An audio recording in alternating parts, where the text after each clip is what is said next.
Em 940 a.C., uma batalha épica estava sendo travada entre os atenienses e os persas. Os persas estavam enfurecidos e disseram aos atenienses: nós não apenas vamos vencê-los no campo de batalha, como também vamos acabar com os familiares de vocês. Depois de derrotá-los no campo de batalha, nós vamos partir para Atenas, vamos tomar as esposas de vocês, os filhos de vocês, e vamos acabar de uma vez por todas com a vida deles. Os atenienses sabiam do risco que corriam, e por isso disseram para suas esposas: se nós demorarmos mais do que 24 horas para retornar do campo de batalha, então acabem com a vida dos nossos filhos, vocês mesmos, e depois acabem com a vida de vocês. Não deixem que os persas façam isso. Eles são amedrontadores e farão horrores no meio de vocês. Os atenienses foram então para a batalha. Lutaram muito e depois de vencerem aquela batalha, perceberam que quase 24 horas já haviam sido percorridas. A batalha demorou um pouco mais do que o necessário, do que eles previam. Então um oficial do exército pediu a um homem chamado Fidíades para que ele então saísse correndo em disparada até a cidade de Atenas para contar as boas notícias. Nós vencemos a batalha, vocês não precisam acabar com a vida de vocês. E aquele homem percorreu 42.195 metros numa corrida impressionante. E ao chegar na cidade de Atenas, ele deu a boa notícia, ninguém precisou se matar, mas no final daquela grande jornada, ele acabou perdendo a sua vida. Essa é a história da primeira maratona. Prova essa que tem sido o pano de fundo da nossa conversa aqui sobre a maratona da vida.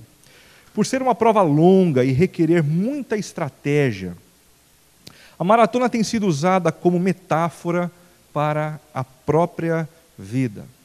Quem quer levar a sua vida de maneira bem vivida precisa ponderar a respeito dos objetivos, precisa ponderar a respeito da maneira como lida com as adversidades, precisa ter estratégia. A vida não pode ser simplesmente conduzida sem nenhum tipo de cuidado, sem nenhum tipo de preocupação. Mas o que de fato é a vida? Para Homero, a vida é uma aventura, é o que a gente percebe no livro escrito por ele, chamado A Odisseia, uma grande aventura. A gente não pode se arriscar em dizer que a gente sabe tudo sobre a vida. Sobre a vida a gente aprende todos os dias, à medida em que a gente caminha, à medida em que a gente avança, à medida em que a gente conhece outras pessoas, recebe outros conteúdos. A vida é uma grande aventura. Para Homero também a vida é uma grande e emocionante batalha. Uma batalha está sendo travada. Todos nós aqui temos as nossas lutas, as nossas dificuldades, e com elas lutamos o tempo todo. Para Homero, a vida é uma aventura exploradora e também uma emocionante batalha. Mas isso não encerra a pergunta sobre o significado da vida, sobre o sentido da nossa existência. É exatamente por isso que a gente tem procurado conversar a partir da vida de um homem mencionado na Bíblia, cuja vida era muito incrível, muito fascinante, muito inspiradora. A vida desse homem, o nome desse homem é Jeremias. Jeremias é o personagem profético sobre o qual nós mais temos informações em toda a Bíblia. E a vida dele é muito mais significativa do que o seu próprio ensino. Numa sociedade assim, bastante voltada para a performance, isso é um grande contrassenso, né? Muito mais importante do que o sucesso dele, muito mais importante do que as realizações dele, é o legado da sua própria vida, a maneira como ele lutou bravamente com as intempéries, os problemas, as crises, e permaneceu firme em todos os momentos. Quando Jesus perguntou aos discípulos quem o povo afirmava ser ele, Jeremias foi um dos nomes mencionados. A vida de Jesus era uma vida muito bem vivida e muito bonita. Quando perguntaram, Quem é Jesus? Alguns disseram, Jesus é como Jeremias, alguém que viveu a vida de uma forma muito bonita. Essa história da vida bonita de Jeremias começou quando Deus foi até ele, em meio a uma crise muito pessoal, muito profunda, ele fez uma pergunta arrebatadora. Que pergunta é essa? Se você correu com homens e eles o cansaram, como poderá competir com cavalos? Se você tropeça em terreno seguro, o que fará nos matagais junto ao Jordão? Essa é a pergunta que arrebatou Jeremias da sua mediocridade, da sua vida vivida de maneira acanhada, tímida, para que então ele vivesse uma vida realmente significativa, inspiradora e que servisse de modelo para outros. Traduzindo, a vida é difícil, Jeremias. Você irá desistir diante da primeira onda de oposição, irá desanimar diante dos primeiros problemas no caminho. O que fará quando a verdadeira corrida começar? O que você realmente deseja, Jeremias? Quer arrastar-se acompanhando a multidão ou almeja correr com cavalos? Jeremias nunca respondeu a essa pergunta feita por Deus de maneira objetiva. A minha opção é essa, Senhor. A resposta foi com a própria vida. Foi com a mudança das suas atitudes, foi com a mudança do seu comportamento e com uma postura realmente encorajadora de enfrentar as adversidades. Domingo passado nós conversamos um pouquinho sobre o senso de propósito na vida. O senso de propósito. A descoberta do sentido da vida requer mais do que um teste de aptidão. Se a gente quer descobrir a razão pela qual nós existimos, não basta que a gente faça um teste de aptidão profissional. A gente não descobre o sentido da vida fazendo um teste assim. É necessário conhecer o que aconteceu antes de sermos quem somos. E isso acontece quando a gente, por exemplo, conversa com um historiador. O historiador, para perceber o sentido do presente, olha para o passado.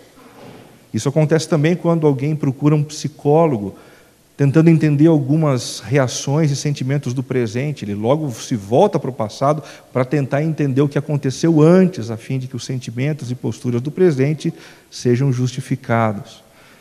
O mesmo acontece com Jeremias. Só que o texto bíblico nos leva a entender o que aconteceu muito antes da história contada, muito antes da história recente. O texto bíblico nos leva a perceber que Deus, antes da fundação do mundo, havia sonhado com esse homem chamado Jeremias, e antes dele ter nascido, ele havia sido dado por Deus como profeta às nações. A gente precisa descobrir o sentido da nossa vida voltando os nossos olhos para o Criador, voltando os nossos olhos para aquele que nos conhece, para aquele que nos fez. Segundo a Bíblia, nascemos para nos relacionar com Deus, com o Deus que nos criou, para glorificá-lo em tudo o que fazemos e para servir uns aos outros. Esse é o resumo da mensagem do domingo passado. Qual é o sentido da vida? O sentido da vida, segundo as Escrituras, é conhecer a Deus e nos relacionarmos com Ele, a fonte de toda a vida, o glorificarmos em todas as coisas que fazemos e gastarmos todos os nossos dias servindo as outras pessoas. Quem vive dessa forma encontra com a sua razão de existir. Se conecta com aquilo que é maior do que os seus próprios sentimentos, do que os seus próprios sonhos mesquinhos. A vida da gente enobrece à medida em que a gente vive dessa forma, dessa maneira. Este propósito de Deus tem sido duramente sufocado pela cultura autônoma, hedonista e autocentrada do nosso tempo. É exatamente por isso que hoje a gente vai conversar sobre o poder de superação. O poder de superação de tudo quanto nos impede de viver a plenitude dos propósitos de Deus para a vida da gente. Falando em poder de superação, eu encontrei um blog essa semana chamado Corrida de Rua, que nos conta algumas experiências muito interessantes de superação no mundo das maratonas. A paixão por correr, diz o blog, faz com que os corredores busquem forças extrafísicas para vencer os seus próprios limites e cruzar a linha de chegada. Não é isso que a gente percebe em muitas maratonas? Se você é alguém que já se aventurou, você sabe muito bem na prática o quanto é desgastante. Alguns maratonistas dizem que depois dos 30, 32 mil metros, aí já não é perna, aí já não é pulmão, aí o que reina é o entusiasmo, é a determinação, superando muitas vezes as condições físicas para a conclusão de uma prova. Em 2007, por exemplo, na Maratona de Chicago, o obstáculo maior foi o calor. Com picos de mais de 35 graus, 300 atletas que participaram dessa prova precisaram de atendimento médico. E um deles acabou a prova morto. Em 2014, nos Jogos de Commonwealth, na Escócia, a Beata Naigambo perdeu as forças e desmaiou. Ela estava chegando no final da prova, perdeu as energias, perdeu o sentido, caiu e desmaiou. Em seguida, sem permitir que os oficiais da prova se aproximassem dela, ela levantou e conquistou o 11º lugar naquela maratona. Em 2015, na Maratona de Austin, nos Estados Unidos, a queniana Yvonne Ngetchi, de 29 anos, terminou os 42 metros da prova engatinhando. Ela caiu, perdeu as energias, espasmos na perna. Algumas pessoas se aproximaram para ajudar, ela disse não. E ela conclui 42 metros, engatinhando na direção da linha final. Mas uma das cenas mais emocionantes da história dessa prova certamente foi a da suíça Gabriele Andersen, nas Olimpíadas de Los Angeles, em 1984. Você se lembra disso? Ela perdeu as suas forças, teve espasmos no corpo inteiro, e ela percorreu toda a distância dentro do estádio, mancando, toda torta, com o estádio todo de pé, aplaudindo o esforço e o poder de superação que ela demonstrou. Segundo Bivan Duchersti, triatleta neozelandês, a dor do arrependimento é muito pior do que a dor de empurrar você mesmo. Será que vale a pena lutar tanto em algumas coisas na vida? Será que vale a pena a gente se esforçar tanto? A gente derramar suor, a gente derramar lágrimas e não desistir? Vale a pena? Diz esse triatleta, a dor do arrependimento é muito pior do que a dor de empurrar você mesmo no meio de uma situação difícil e repleta de obstáculos.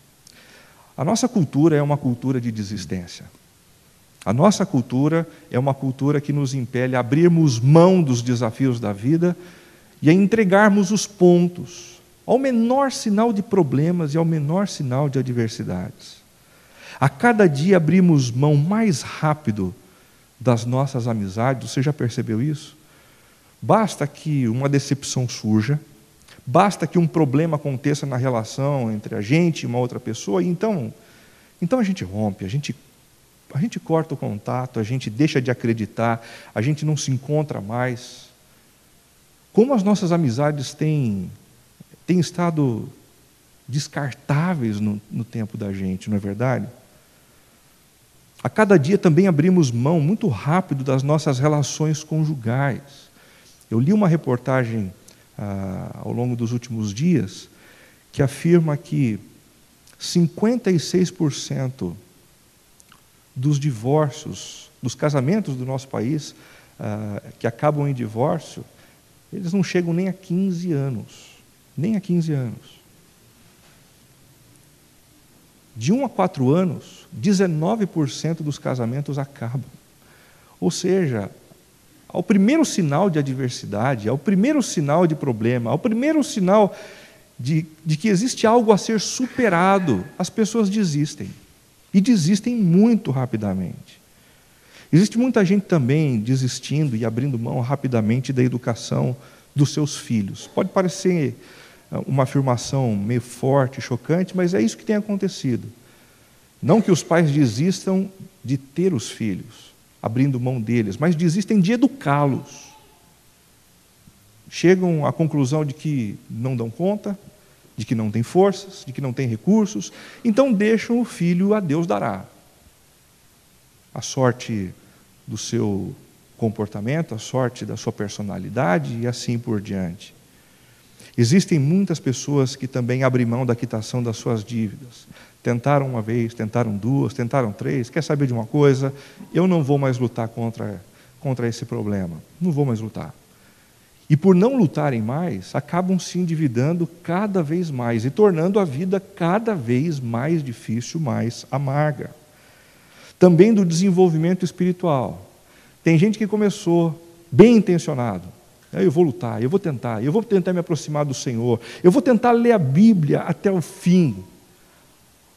Mas aí surgem outras novidades, surgem outras propostas, surgem outros caminhos, então o interesse original vai sendo deixado de lado e então a gente não conclui o que a gente começou. Tudo isso tem gerado gente cada vez mais imatura, gente que envelhece conforme o RG, mas que nunca se torna gente mais madura, mais robusta, mais forte emocionalmente. É exatamente isso que tem sido chamado nos nossos dias de adultescência. Muita gente com seus 35, 40, 50 anos, adultos, mas vivendo como adolescentes, sem maturidade emocional, sem maturidade intelectual, sem maturidade espiritual. O texto de Jeremias, na continuação do que nós vimos semana passada, nos ajuda a conversar sobre a superação de obstáculos, sobre o enfrentamento de dificuldades ao longo da vida. Preste atenção na leitura do texto. As palavras de Jeremias, filho de Ilquias, um dos sacerdotes de Anatote, no território de Benjamim. A palavra do Senhor veio a ele no 13º ano do reinado de Josias, filho de Amon, rei de Judá. E durante o reinado de Joaquim, filho de Josias, rei de Judá, até o 5º mês do 11º ano de Zedequias, filho de Josias, rei de Judá, quando os habitantes de Jerusalém foram levados para o exílio, a palavra do Senhor veio a mim dizendo: antes de formá-lo no ventre eu o escolhi. Antes de você nascer eu o separei e o designei profeta às nações. Mas eu disse: soberano Senhor, eu não sei falar, pois ainda sou muito jovem. O Senhor, porém, me disse: não diga que é muito jovem. A todos a quem eu o enviar, você irá e dirá tudo o que eu ordenar. Não tenha medo deles, pois eu estou com você para protegê-lo, diz o Senhor. O Senhor estendeu a mão, tocou a minha boca e disse-me: agora ponho em sua boca as minhas palavras. Veja, eu hoje dou a você autoridade sobre as nações e reinos para arrancar, despedaçar, arruinar e destruir, para edificar e plantar. E a palavra do Senhor veio a mim. O que você vê, Jeremias? Vejo o ramo de uma amendoeira, respondi. O Senhor me disse: você viu bem, pois estou vigiando para que a minha palavra se cumpra. A palavra do Senhor veio a mim pela 2ª vez, dizendo: o que você vê? E eu respondi: vejo uma panela fervendo. Ela está inclinada do norte para cá. O Senhor me disse: do norte se derramará a desgraça sobre todos os habitantes desta terra. Estou convocando todos os povos dos reinos do norte, diz o Senhor. Cada um virá e colocará o seu trono diante das portas de Jerusalém. Virão contra todas as muralhas que a cercam e contra todas as cidades de Judá. Pronunciarei a minha sentença contra o meu povo por todas as suas maldades, porque me abandonaram, queimaram incenso a outros deuses e adoraram deuses que as suas mãos fizeram. E você prepare-se, vá dizer-lhes tudo o que eu ordenar. Não fique aterrorizado por causa deles, senão eu o aterrorizarei diante deles.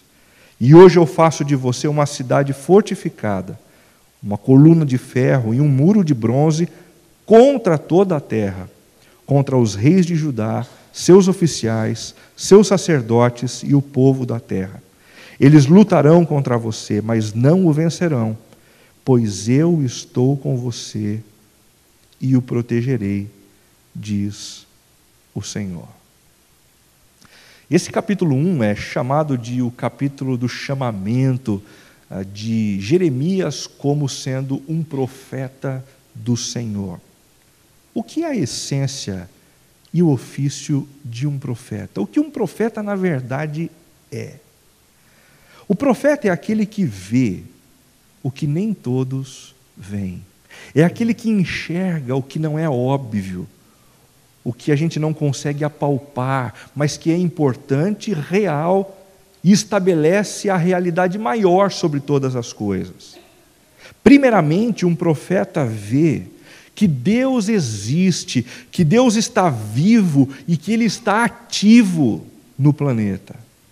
E, em segundo lugar, o profeta vê que o mundo tem se afastado de Deus. Essas são as duas coisas que um profeta vê. As duas coisas mais importantes que estão sempre nos olhos de um profeta. Ele vê Deus, ele enxerga Deus, e ele enxerga a distância do coração dele e do coração das demais pessoas, desse Deus que está entre nós. A vocação do profeta surge exatamente aí.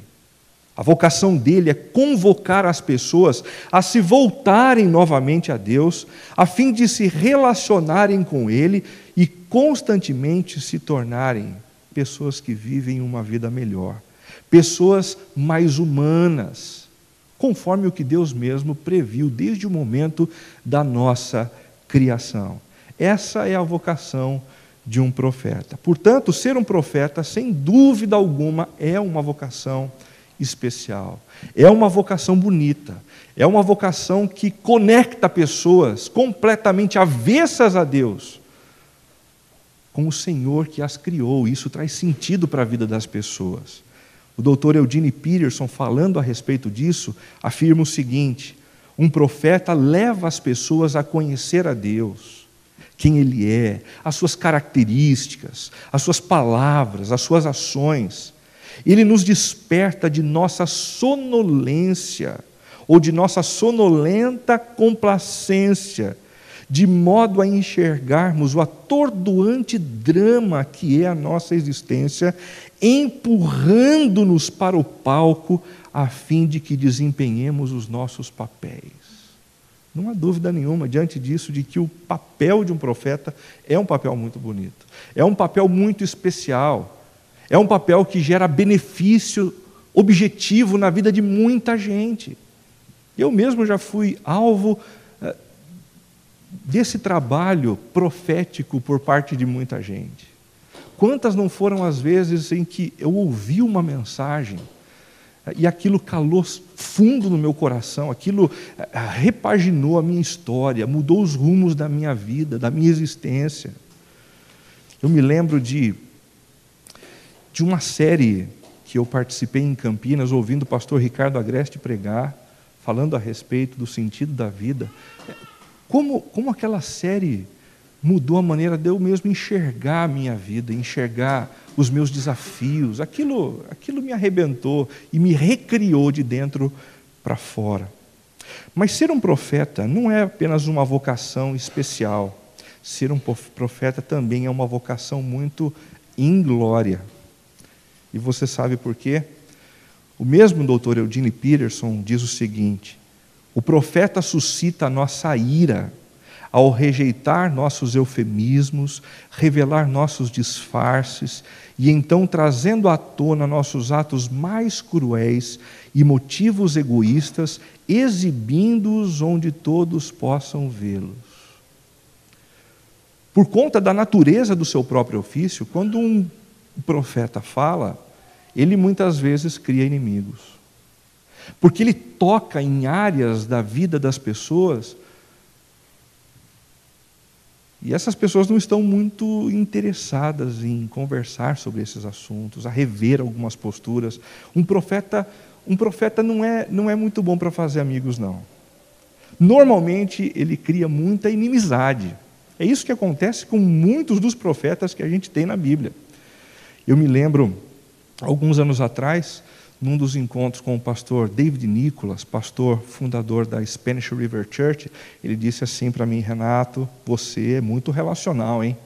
Toma cuidado com isso. E eu disse: toma cuidado por quê, pastor?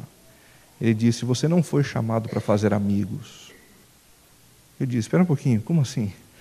Como eu não fui chamado para fazer amigos? Ele disse: você foi chamado para fazer discípulos de Cristo. E em meio ao desafio de fazer novos discípulos de Cristo, alguns se tornarão seus amigos, Renato. Outros, não. Pelo contrário, alguns se tornarão muito avessos a você, ao seu discurso, à sua mensagem. Isso é uma dinâmica que aconteceu na vida de todos os profetas. De todos. Inclusive do próprio Jesus, que foi morto por conta daqueles que não aguentaram a força do seu anúncio. Mas ser profeta não é apenas algo muito encantador e especial e também algo inglório. É uma vocação dentre outras. Existem muitas outras vocações especiais, existem muitas outras vocações que são inglórias também. Certa vez, um sapateiro convertido perguntou a Lutero, reformador do século XVI, o que ele poderia fazer para servir melhor a Deus e ser um cristão melhor. Talvez na cabeça desse sapateiro existisse aquela dúvida: será que ele vai pedir para que eu me torne um clérigo? Será que ele vai pedir para que eu me torne um pastor? E a resposta de Lutero foi: se você quer ser um cristão melhor, faça um bom sapato e venda por um preço justo. Com isso, Lutero estava querendo dizer: ninguém precisa, para servir melhor ao Senhor, abandonar a sua profissão. Pelo contrário. Um pastor norte-americano chamado Paul Stevens disse algo muito especial que me foi lembrado alguns dias atrás pelo pastor Binho. Os ministérios que a gente tem dentro de uma comunidade cristã, gente que prega, gente que cuida das crianças, gente que cuida da recepção, é ministério tipo B. Não são os ministérios mais importantes, não são os ministérios mais distintivos, não. Os mais importantes e distintivos são aqueles desempenhados lá fora, de segunda a sábado, no enfrentamento das forças anti-reino de Deus, no compartilhar da fé em Jesus de maneira muito clara com pessoas que precisam ouvir a respeito do perdão oferecido por Cristo. Esses ministérios, o do advogado, o do médico, o do engenheiro, o do professor, esses sim são ministérios do tipo A, realmente importantes e de fronte de batalha. Não obstante a beleza do seu chamamento, Jeremias disse não, rejeitando a um chamado belíssimo do Senhor. Ah, soberano Senhor, disse ele, eu não sei falar, como é que eu vou ser profeta? Eu sou pesado de língua. E além do mais, eu sou ainda muito jovem. Ao afirmar que não sabia falar, o que ele estava tentando dizer, na verdade, é que ele não tinha uma mensagem própria. Quando ele olhava para Israel, quando ele olhava para Judá, ele não conseguia pensar em algo realmente significativo e importante para dizer. Senhor, como é que eu vou ser profeta? Como é que eu vou ser pastor dessas pessoas se eu não tenho o que dizer a elas? Justo. Ele também diz: sou muito jovem, eu não tenho experiência. Essa mesma palavra jovem aparece num outro lugar do Antigo Testamento, referindo-se ao momento em que alguém se torna apto ao serviço militar, ou seja, algo em torno de 18 e 20 anos, segundo a cultura judaica. 18 e 20 anos sendo chamado por Deus para trabalhar como um profeta, como boca de Deus, confrontando as máscaras das pessoas que estavam vivendo enganadas pelos seus próprios sentimentos e desejos, para confrontar pessoas que estavam vivendo em plena idolatria, um trabalho complicado, um trabalho muito difícil. Eu não tenho o que dizer e eu não tenho experiência, Senhor. Mas na própria palavra de rejeição de Jeremias, há um detalhe que ele mesmo não considerou. O fato de que o Senhor dele era soberano. E por ser soberano, o Senhor sabia dessas duas coisas. O seu Deus sabia que ele não tinha o que dizer, ele não tinha uma mensagem própria, que ele não tinha experiência, mas o Senhor soberano providenciaria tudo isso. O que isso tem a ver com a gente? Muitos de nós nos encontramos em algumas situações na vida em que a gente diz assim: Deus, por que é que o Senhor permitiu uma situação como essa? Por que o Senhor permitiu uma enrascada tão grande? Por que tantos inimigos? Eu não tenho recurso para sair dessa. Eu não tenho experiência, eu não tenho know-how para enfrentar o que eu estou enfrentando nos últimos meses da minha vida, Senhor. E a resposta diante dessa própria palavra é: o Senhor sabe disso. Ele sabe que em alguns momentos Ele nos coloca e permite situações sobre as quais a gente não tem poder algum, ingerência algum. Ele sabe disso. Não é novidade para Ele, Ele é soberano. Mas Ele permitiu porque Ele deseja que nessas condições a gente experimente a força que vem dEle, o poder que vem dEle, a graça que vem dEle, e que é absolutamente suficiente para nos fazer enfrentar essas situações e prevalecer em meio a tantas adversidades, em meio a tantas dores. O que é que Deus nos ensina sobre o poder da superação nesse texto que a gente acabou de ler? 3 lições muito simples. A primeira delas, que o poder de superação requer disposição de abrir mão das nossas desculpas variadas. Se eu quero superar as adversidades na vida, se eu quero superar os problemas, eu preciso começar a abrir mão das minhas desculpas. Das minhas desculpas. Ah, soberano, eu não sei falar, pois eu sou muito jovem. O Senhor, porém, disse: não diga isso. Não diga isso, Jeremias. Não diga que é muito jovem. A todos a quem eu o enviar, você irá e dirá tudo o que eu ordenar. Vocês conhecem aquela máxima que diz que Deus não chama os capacitados, Deus não chama aqueles que têm todos os recursos, mas Ele capacita os chamados, Ele fornece recursos àqueles a quem Ele chamou. E, curiosamente, Deus tem o hábito de chamar as coisas mais absurdas e usar as pessoas mais absurdas dentro do reino dEle para envergonhar aqueles que são sábios, cultos e poderosos. Quando alguém completamente simples faz algo grandioso para a glória de Deus, fica evidente que o poder não veio da pessoa. Fica evidente que o poder veio do Senhor, veio do próprio Deus. Quais as principais desculpas que a gente arruma para acabar não cumprindo com a nossa vocação?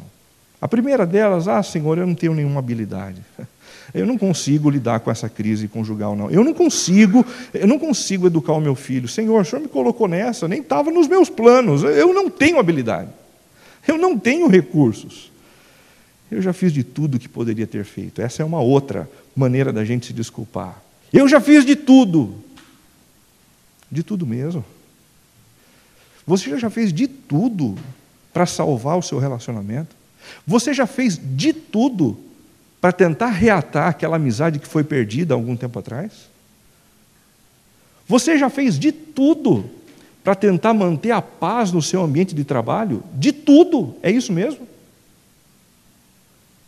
Terceira desculpa: eu nunca sou valorizado como deveria. Ah, você não é valorizado como deveria? Enquanto você correr atrás da sua valorização, você vai estar correndo no contrafluxo do sentido da sua própria vida. Jesus nunca nos chamou para exercermos um trabalho e nele encontrarmos os elogios que nos colocam para cima. O nome que deve ser glorificado é o nome de Jesus. O nome que importa ser tornado grande é o nome do Senhor. E como disse João Batista certa vez, importa que ele cresça e que eu diminua. Eu preciso de uma confirmação especial para fazer algo especial para Deus, para poder continuar lutando e enfrentando os obstáculos que eu tenho pela minha frente. Eu preciso de uma revelação especial. Você precisa que um galho caia de uma árvore para ter certeza de que Deus quer que você lute pelo seu relacionamento? Você precisa que um anjo apareça na sua frente para que então você volte a recuperar as energias para lutar pela educação do seu filho? Você realmente precisa disso? São desculpas, são coisas que a gente diz simplesmente para justificar o nosso desejo de desistir, de parar. Eu ando ocupado demais para o exercício da sua vocação. Não existe nada mais importante do que fazer aquilo para o qual nós nascemos. Se nós estamos ocupados para o exercício da vocação, nós estamos muito longe daquilo que nos foi proposto pelo próprio Criador. Em segundo lugar, Deus nos ensina sobre o poder de superação que Ele requer coragem para enfrentar os nossos temores mais profundos. Você quer continuar superando os seus problemas? Você quer se potencializar nessa direção? Você vai ter que enfrentar alguns dos seus medos. E como a gente tem medo, né? Dentro da gente, já disse um teólogo antigo, existem muitas vozes. Muitas vozes que nos desencorajam o tempo todo, que dizem que a gente não vai dar conta, que a gente precisa escolher um outro caminho, um caminho mais fácil, um caminho mais leve. Não tenha medo deles, disse o Senhor, pois eu estou com você para protegê-lo. O Senhor estendeu a mão, tocou a minha boca e disse-me: agora ponho em sua boca as minhas palavras. Não tenha medo. Quais são os principais temores a serem enfrentados no cumprimento das nossas vocações? Deixa eu tentar arriscar alguns desses temores. O primeiro deles, o temor dos nossos pais. Nós não estamos falando de adolescentes, não. Estamos falando de adultos. Mas muitos de nós não superamos o temor dos nossos pais. E a gente vive com eles, ou debaixo da sombra deles o tempo todo. O que é que eles vão pensar dos meus atos? O que é que eles vão pensar das minhas ações? Alguns dos nossos pais nem vivem mais. Mas nós vivemos engessados, como que paralisados diante de algumas coisas que nós ouvimos no nosso passado. É muito difícil a gente superar aquilo que os nossos pais foram. É muito difícil superar aquilo que os nossos pais creram. É muito difícil superar os pecados dos nossos próprios pais. Superá-los é uma tarefa muito mais difícil do que a gente imagina. Há também como temor a ser enfrentado no nosso coração o temor dos nossos estigmas. A gente ouviu coisas no nosso passado sobre a nossa vida, que às vezes é difícil de deixar passar. Você não consegue, você não pode, você não tem forças, você não é ninguém.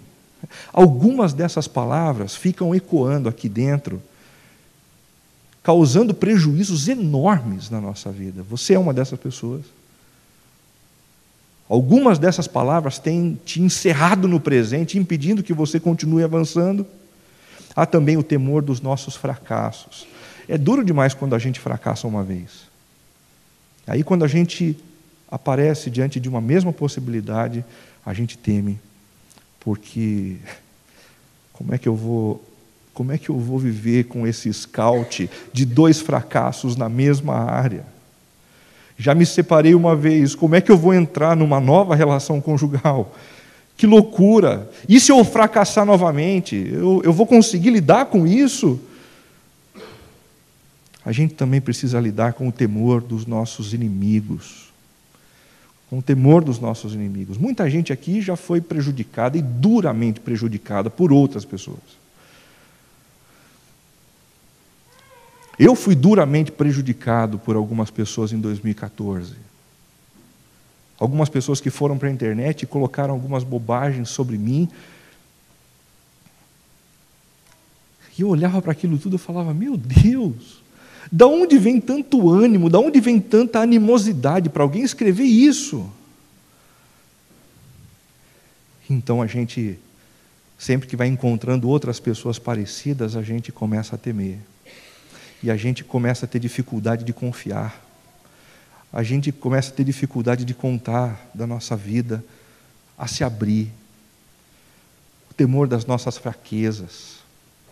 Todos nós temos fraquezas e precisamos lidar com elas, mas o fato de não conseguirmos muitas vezes superá-las ou neutralizar o poder dessas fraquezas faz com que a gente tema demais. E aí a gente vive com medo. Medo do que disseram os nossos pais, medo dos nossos estigmas, medo dos nossos fracassos, inimigos e fraquezas. Se a gente quer ter poder de superação, o próprio Deus diz, nós precisamos superar também. E antes, temos que lidar com os nossos medos. Em terceiro e último lugar, o que Deus nos orienta sobre o poder de superação, que ele requer determinação para fazer tudo o que é necessário fazer. Para fazer tudo o que é necessário fazer. Veja, diz o Senhor, eu hoje dou a você autoridade sobre as nações e reinos para arrancar, despedaçar, arruinar e destruir, para edificar e plantar. Perceba que em todos esses imperativos dados por Deus, 6 deles, 4 são negativos e apenas 2 são positivos. Edificar e plantar é positivo, mas os outros 4 são negativos. O que isso nos mostra? Que no cumprimento da nossa vocação, nem sempre a gente faz aquilo que é mais fácil. Nem sempre a gente tem que fazer aquilo que é mais simples. Nem sempre a gente vai estar fazendo aquilo que é mais gostoso e dá mais prazer. Às vezes a gente tem que encarar o que é indigesto. O que é duro para a gente fazer. O que cansa, o que pesa pra caramba. Que providências você precisa tomar para servir melhor a Deus em sua vida afetiva? Você tem que tomar algumas decisões, algumas não são fáceis, viu? Se você quer crescer na sua vida afetiva, nem todas as decisões são fáceis, algumas são difíceis. Talvez a primeira delas seja reconhecer que você tem um problema emocional e você precisa caminhar com um psicólogo. Talvez você precise reconhecer que você tem uma tendência a ser descartável. E à medida em que alguém pisa na bola, você rompe imediatamente, você precisa lidar com isso. Se arrependendo diante de Deus e indo até essas pessoas para dizer, olha, perdão pelo que eu fiz contigo. Eu fiz o que eu não deveria fazer. Eu sei, isso é duro, isso é complicado, isso nos move das nossas zonas de conforto, mas é o necessário. Deus nos deu autoridade para isso. Que providências você precisa tomar para servir melhor a Deus em seu casamento? Algumas providências são maravilhosas, né? Tomar um café gostoso, um café da manhã, olhando nos olhos, ter uma boa noite de prazer. Mas às vezes o que é necessário não é gostoso. E então eu tenho que confessar um pecado à minha esposa ou ao meu marido que anda emperrando o nosso relacionamento. Eu preciso pedir perdão por algo que eu fiz no passado e que colocou um obstáculo no nosso relacionamento. Eu preciso conversar sobre essas coisas, eu preciso pedir perdão. Que providências mais em relação aos seus filhos? Talvez a providência difícil seja ter de diminuir um pouquinho o ritmo de trabalho, desacelerar um pouquinho, ganhar um pouco menos de dinheiro, para poder estar com eles, para poder estudar com eles, para poder passear com eles. Em relação à sua vida profissional, existem algumas coisas gostosas de fazer no ambiente profissional, mas outras nem tanto. Talvez você não esteja nem um pouco interessado e desejoso em continuar estudando, em fazer uma pós-graduação, em fazer um mestrado, em ler um novo livro. Mas olha, a gente está vivendo um dos momentos mais complicados para a nossa vida profissional. Você não vai ler? O nível de competitividade tem crescido avassaladoramente no ambiente do mercado de trabalho. Você não vai se especializar. Você vai parar por quê? E em sua comunidade cristã, a sua igreja? Nem todos que estão aqui pertencem a essa comunidade, são integrantes dessa comunidade, mas tem outras comunidades. O que é que precisa acontecer de significativo para você consolidar a sua relação com a comunidade, para você servir melhor ao seu Deus nesse ambiente comunitário? Talvez algumas decisões que você precise tomar não são decisões tão simples. Vão ser decisões que vão mexer, por exemplo, no seu orgulho, são decisões que vão mexer, por exemplo, no seu egoísmo, são decisões que vão mexer na sua própria avareza.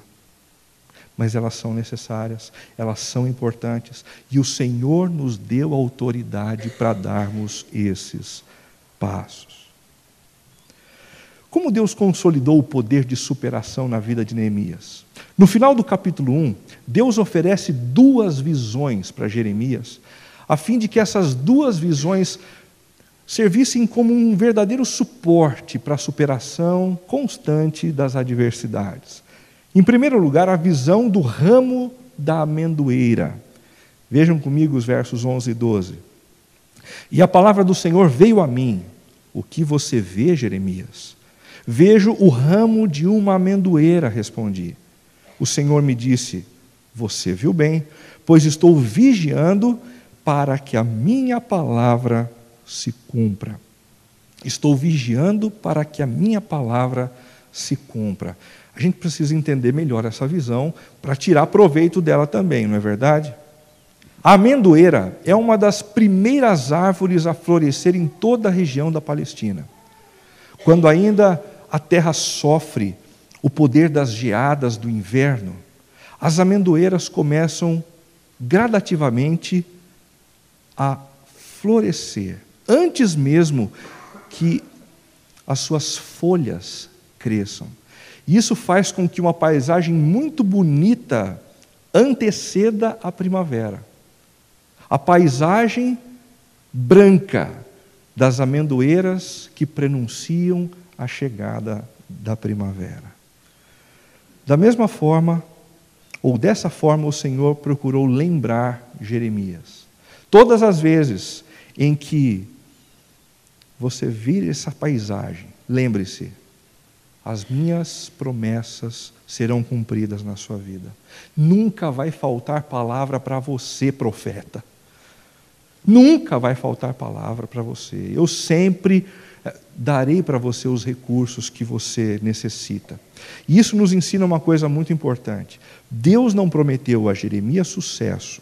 O que ele prometeu foram recursos. A mesma coisa para a gente. Deus não prometeu a mim e a você sucesso. Deus não prometeu a mim e a você visibilidade. Deus não prometeu a mim e a você grana. O que Ele prometeu foram recursos. E isso não vai faltar nunca. Nunca. Seja qual for a situação na qual você se encontre hoje, saiba disso. Assim como as estações do ano passam uma sobre a outra, os recursos do Senhor não faltarão sobre a sua vida. Nunca, nunca. Recursos emocionais, recursos de fé, recursos de sustento, recursos de proteção, recursos para lidar com frustrações. Nunca faltarão recursos de Deus, é o que diz essa visão. Dessa forma, o Senhor nutriria o coração do seu servo Jeremias com esperança em meio à desesperança. Qual é a situação na qual você se encontra que aguça um senso de desesperança? Existe algo que te preocupa no futuro, existe algo que te preocupa no presente e que te dá uma sensação de desconforto? Essa visão vem para te trazer esperança. Assim como as estações do ano vêm e vão, as minhas palavras permanecerão fiéis e os meus recursos sempre estarão disponíveis a você quando você passar por problemas e carecer delas. É exatamente por isso, gente, que quando a gente vê alguém enfrentando uma baita de uma dificuldade, a gente olha e diz assim: como essa pessoa consegue enfrentar esse problema? Eu desistiria muito antes, eu acabaria com a minha própria vida. Por que essa pessoa não faz assim? Porque essa pessoa recebeu recursos da parte de Deus que eu não recebi, por não estar passando e não estar carecendo desse recurso. O Senhor sempre estará ao nosso lado, sempre. A segunda visão dada por Deus a Jeremias é a visão da panela fervente, da panela de água fervente. A palavra do Senhor veio a mim pela segunda vez dizendo: o que você vê? Eu respondi: vejo uma panela fervendo. Ela está inclinada do norte para cá. O Senhor me disse: do norte se derramará a desgraça sobre todos os habitantes da terra. Sobre todos os habitantes da terra. O que significa essa visão e qual é a importância dela para nós? A panela fervente e inclinada do norte para o sul apontava para os inimigos prontos para a invasão das terras do Senhor. Do norte viriam inimigos, do norte viriam invasores, do norte viriam aqueles que com poder tentariam subjugar o povo do Senhor. Essa não era nenhuma novidade, mas era uma realidade que deveria ser encarada pelo profeta e pelo povo. Deus havia permitido isso porque o povo havia se envolvido com deuses estranhos e com a idolatria. Às vezes a gente acha que a gente pode levar a nossa vida do jeito que a gente quiser, fazendo o que nos dá na telha, sem que isso comprometa o curso da nossa existência. Isso é mentira. Porque quando o Senhor nos vê nos afastando demais dele, ele se sente na obrigação, como pai, de permitir algumas situações para que a gente então retorne. Uma palavra como essa vem para nos alertar. Uma palavra como essa é recebida pelo sábio como um alerta importante. E então ele volta para Deus, ele volta para o convívio comunitário, ele volta para o centro da vocação, porque nós não podemos correr do Senhor. Do contrário, providências precisam ser tomadas para isso. Esta visão deu a Jeremias uma visão realista do mundo ao seu redor e do mal sempre iminente. Perceba que coisa interessante, duas visões, uma para dizer: Deus está vivo e presente, ele é um profeta. E a segunda para dizer: viu, o mundo em que a gente vive é um mundo completamente desconectado de Deus. Violência não vai ser uma surpresa. Problema relacional não vai ser uma surpresa. Fome não vai ser uma surpresa. Gente indigesta não vai ser uma surpresa. Decepções não serão surpresas. Fracassos não serão surpresas. Com essas duas visões, o Senhor coloca os pés do profeta no chão e, ao mesmo tempo, com os olhos naquilo que transcende a realidade. Deus estará comigo para me ajudar em meio às adversidades mais profundas. Concluindo, você já se deu conta de que por mais que tentemos buscar a Deus, viver para a glória dele e em serviço aos outros, acabamos fazendo exatamente o contrário? Ou isso só acontece comigo? As nossas intenções muitas vezes são boas, mas aí a gente se envolve com outras coisas, aí a gente acaba gostando de outras. E aí a gente começa a querer confrontar o que Deus pensa sobre a minha vida e eu começo a agir exatamente no contrário. Isso só acontece comigo? Você já se deu conta de que somente Jesus foi capaz de viver em plena comunhão com o Pai, se relacionando com Ele, vivendo para a glória dEle e servindo aos outros, como eu não consigo servir, como você não consegue servir? Você já percebeu isso na vida de Jesus?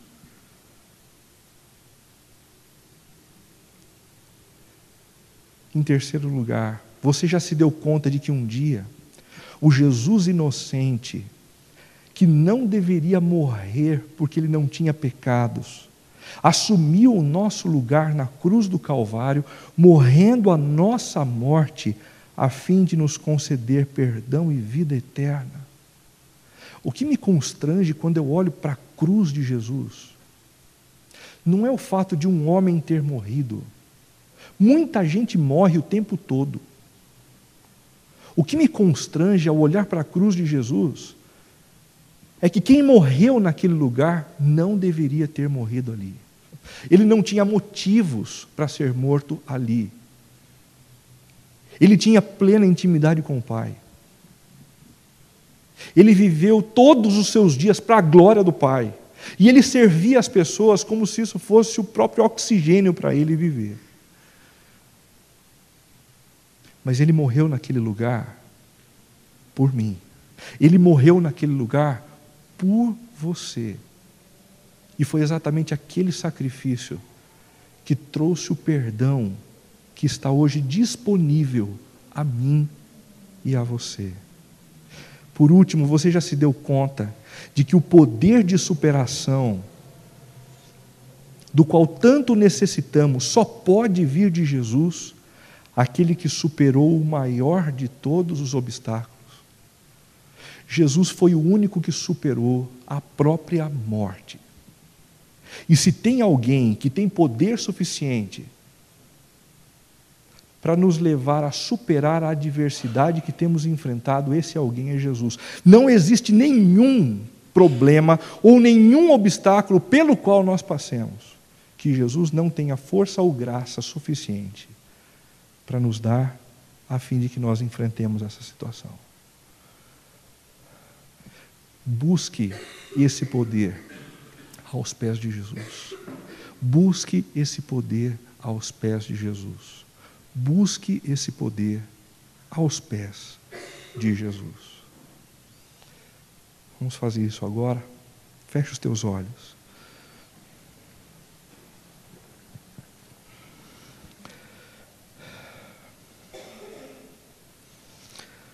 Senhor Jesus, nós precisamos muito da Tua força, nós precisamos muito do Teu poder. Muitas são as adversidades que tentam nos fazer desistir. A desistir no ambiente profissional, a desistir na vida conjugal, a desistir na criação dos nossos filhos, a desistir no desenvolvimento da fé, na transformação da nossa própria vida segundo o Teu querer. Não permita, Pai, que o desânimo tome conta de nós. Não permita que os nossos olhos se encerrem nas adversidades e nos problemas. Nós queremos nos alimentar da graça que emana da cruz de Cristo, do poder da superação da própria morte, que nos coloca de pé, que reanima a nossa fé, a nossa esperança. Faz isso, ó Deus, para a honra e para a glória do Teu nome. Ajuda aqueles que estão presentes aqui, nesta noite, ó Deus, a superarem as suas próprias limitações, a superarem os seus medos, a superarem os estigmas, a superarem tudo quanto, ó Deus, tende a impedi-los de uma vida plena na Tua presença, Pai querido. Nós clamamos assim, pelo nome santo e amável de Jesus. Amém.